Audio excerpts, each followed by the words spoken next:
How are you doing? Happy Friday, everybody. Happy Friday. I'm not sure when this one's going to be going out. Maybe today, Friday, or tomorrow. Saturday. It's me forgetting the days. Clock's still not set. It is actually 20 past 12 on a Friday afternoon, and I've already had half a day, full day of it done. Thought I'd tell you a little bit about the day, really, about what's going on. It's been a bit of an interesting one. Do you remember I always said what you've got to do is you've got to try and when you're trying to reinvent yourself, or you come out of a system or an establishment that you've been that you're in. I was in car sales for, I think, 15 years, started as a sales exec and then just slowly went up the ladder to the end I was running dealerships. But then when you walk away from that, you do something else. You've really got to think about what you're going to have to do to try and make it work. And in the beginning, it petrified me 6 years ago. But today is a day that just typifies the sort of life that I now lead or have over here in Tenerife when it comes to financial income, I suppose. I think that's the best way to explain it. So what I thought I'd do is I was on the bike coming back from my last job, which I'll explain in a minute what it was. And what I thought I'd do is I'd just explain to you a day in the life of me, of what I'm doing over here on the island.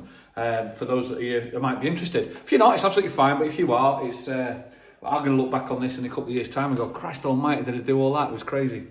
Last night, I went to bed at 9:30 last night because I knew that I had a busy day in front of me. I really did. It was one of those days that it's just like, I knew it's all about timing today. I had to get the timing right, because if I got the timing wrong, I'd be letting people down. So this morning, I was awake before the alarm. I was actually awake about 5 o'clock. My brain was thinking. But I'd set the alarm for 7 o'clock, so I knew that I had to be up on time. So this morning, I got up at 7. I was out. What's happening there? I've already shut that. Cupboard door's making a creak. There you go. I was out of the house by 20 to 8 this morning, walking the dog. So I normally get straight up, and get straight out. I'm walking the dog after my 2 minutes of hot water in the shower before it disappeared.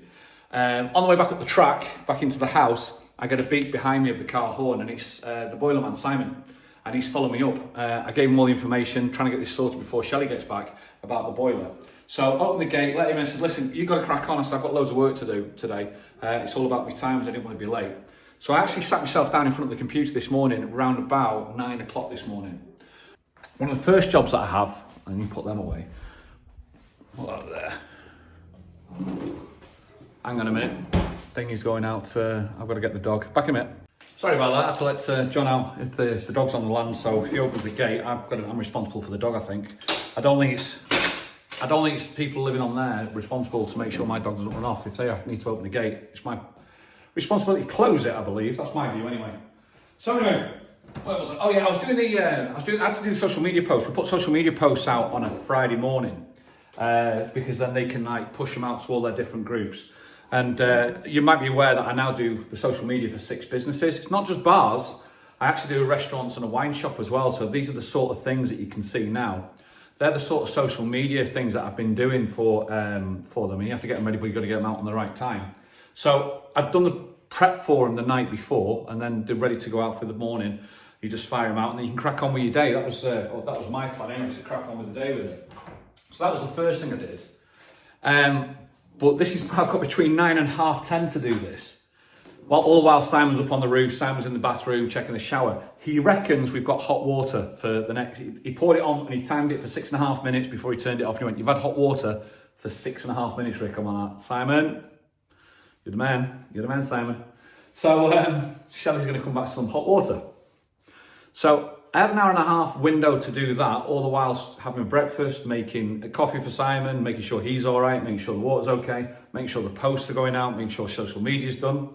And then I got ready by 20 past 10 actually, and at 20 past 10, I'm dressed in black because of one reason, is yesterday I got a message on Facebook by somebody I don't know, a couple of people recommending me if it was possible for me to go and live stream a funeral.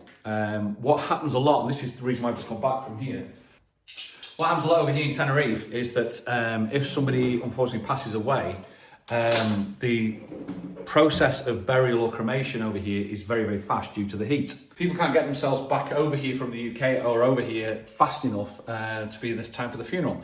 So the live streaming of the funerals tends to be quite a popular thing at the moment, or it's starting to take off.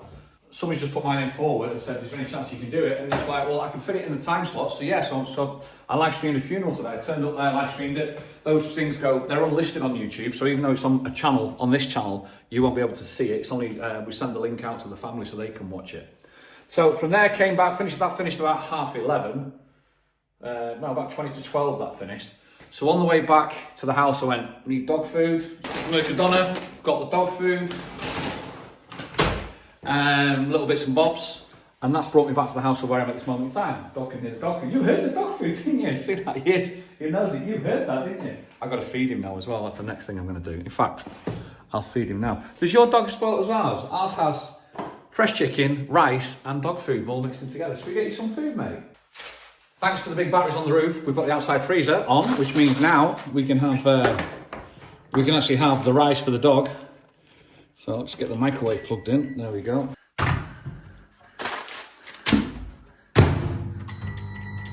Right, we don't like to leave the dog too long, so the dog's only been left for about an hour and a half this time round. But I'm going to be leaving him again in about an hour and a half's time. And if I put food down when I leave, he won't eat it. I don't know what your dogs are like. Mine just he wants to wait till you come back. I knew that was going to be a busy morning. So now we've got the afternoon starting. So what's happening today? Well, this afternoon is Friday. On a Wednesday and a Friday, I always do the compare down at YOLO Las Americas next door to Ticketan between 3 and 5 o'clock, where we host quiz, bingo, games, sticky, stuff like that, bit of comedy, bit of giggles, and it's absolutely getting rammed. We're telling people now that if you're turning up and you want to come in, we start at 3, you need to get there for around about 1:30, 1:45 to guarantee a seat, because otherwise you're not going to get in. You're just not going to get in. So I've got that to start. So I normally, if that starts at 3, I've got to be out of the house again by about 2, because I like to get there a little bit early and just prep for it.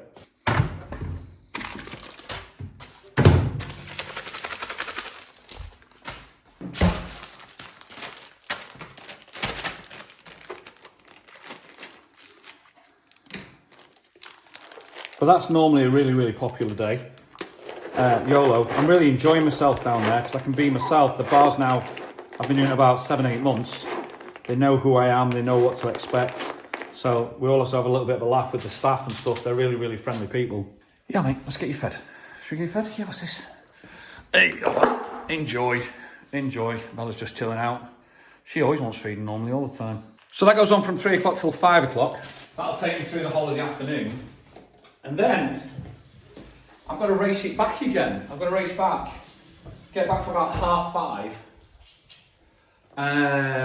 It'll get me back for about 5:30. I use the bike because the traffic's just ridiculous. It's easier on the bike, and we're looking at having a very warm spell at the moment, which is really nice. So I get back for about 5:30, and then it's quick change again for my job number 4 of the day. Job number four is, you might have seen, remember Casa Amor? That really, I think it's for the last 3 years or 2 years now, it's won like Villa of the Year across Europe in like the 5-star magazines. The place is spectacular. 7 bedrooms, sleeps 14 people. What they do is once they get the guests in, they fly them in or they come in, they tend to keep them in the villa for the whole week, and they put activities on every single night. Well, the activity they're putting on tonight is a poker night. It's they call it a poker night, gambling night, casino. That was it, that was the word. And they set up the poker and they set up the roulette for them. And because gambling's illegal over here, it's just a bit of fun. But what I do is I go in there because I'm the poker player. So because I'm a poker player, I'm actually the dealer. And the people at Casa Amor know me now. I've been there, I've done it maybe 4, 5, 6 times. So again, it's like you've built up this rapport and this relationship with people that literally I just get an email saying, hey Rick, can you do today? I'm like, yeah, no worries at all. And that's from 7:30 till 9:30. So the day started me off at 7 o'clock this morning. The day will finish for me for 9:30 tonight. And the only reason I can do this is the fact that Shelley's not here. If Shelley was here, she normally tends to kick a fuss saying I'm doing too many hours. She doesn't want me doing that many hours. Whereas for myself, it's like, I enjoy it. It's the difference of having work He's chomping away down there. You think we never fed him? The difference of having a variety of work of what I do compared to, I'm not going to say the mundane of consistency back in the UK is phenomenal. I've got so much more time for myself. I can be so much more creative. Whether it be the social media side of the businesses that I do, there's another one that I've done. Are you all right, fella? He chases the bowl around the room. He literally chases that bowl around the room. Was that nice? Did you enjoy that? Did you enjoy that? It's all gone now. Where are you? It's all gone now. You enjoy that? Yeah, it's good. The consistency of working back in the UK was something that I relied on and needed upon when I had the kids, and you needed that set thing to come in. Whereas now, it's almost like regressing back to when I was a kid at 19 myself, when I was the self-employed golf pro, and it was all on me, the self-employed, to bring their own money in. And I actually enjoy that more. Actually, we were talking about this. Who was I talking this to the other day? I was talking about somebody saying how I had a dealership. No, it was a bar. I was talking to a bar owner. Let me think this one through. 2 seconds. The problems of age is I can't remember who I was talking to about it, but we were talking, the story remains the same. I said, when I first went back to the UK and I started off as a salesman and climbed up the ladder, at one point I'm running Edinburgh Vauxhall and I've got 200 people under me. And the problem with 200 people under you is that trying to get your thought process, your passion, your level of commitment into that 200 people, it's impossible. It's absolutely impossible because they're not. I got flown into that. I didn't build them up. They weren't my team, and they were saying how they were so reliant on staff and they were struggling. They had to close because they didn't have the staff or something. And this is where the conversation came. And I said, because I'm self-employed now, I've gone back to reverting to when I was like the 19-year-old kid, when I was 15 years golf pro self-employed, and it is so much more liberating for me to have that feeling of knowing that I'm not reliant on other people, I'm reliant on myself that will bring the money in. I spread my net massively out. I really spread the net out, and I've done that on purpose. I always said I think I'm a man of many talents, but a master of none. But I've spread that out, and I just think it's great to see like a day like today where today's going to be a good day. Financially, it's going to be a great day. And it's nice that when these things all come together on one. So I'm in the middle of a busy one. As I said, it's now 20 to 1. It's a busy one. I've still got to get lunch myself. I don't even know what I'm eating today. I've still got to get lunch myself. Make sure the dog, I spend some time with the dog before I leave, but I've got an hour and a half to do that. I also watched the vlog. I watched the Darren John vlog about how he's now 10 days away from leaving to go to Thailand. And it's almost like the reality's kicking in, and it's almost like he's crapping it a little bit. And I spoke to him straight afterwards. I said, mate, honestly, I said, when I moved here, I came here with a 10 kilo bag. I left everything back in the UK for the kids, left everything, because that's what you do. And I came with a 10 kilo bag and no idea what else to do. And in that first year, the amount of times I nearly gave up and went back is just incredible. I says, but now, 6 years down the line, it's the best thing that I could have ever done in my life. You never know if you don't do it. What's the worst that can happen? The worst that can happen is it doesn't work, you don't like it, and then you go back. You go back. There's no shame in it not working, because I always remember, right? This is the God's honest truth. I lived in Holland, and where I lived in this little village, and they had a takeaway around the corner. The takeaway is called shawarma. I don't know if anybody's heard of it. Shawarma. It's a Turkish kebab. And the takeaway was around the corner, shawarma, the shawarma tent, they called it. So I used to go in there and I used to order a shawarma, because I'm a 19-year-old kid and I used to have that maybe there twice a week, because I was like, that's what you do. And the place was tiled pretty much like this, just around, clean tiles, they could wipe it down. And on one of the tiles, while you're waiting, there's like writing on it. And I looked at it and I remember it said, "He who makes no mistakes makes nothing at all." And I was 19 and that stuck with me now. 33 years, that stuck with me, 33 years. He who makes no mistakes makes nothing. And I'm like, yeah. And I don't even think DJ watches these anymore, but DJ, if you do, just remember that. He who makes no mistakes makes nothing. Go and do it, go and enjoy yourself, and go and see what life has to offer for you.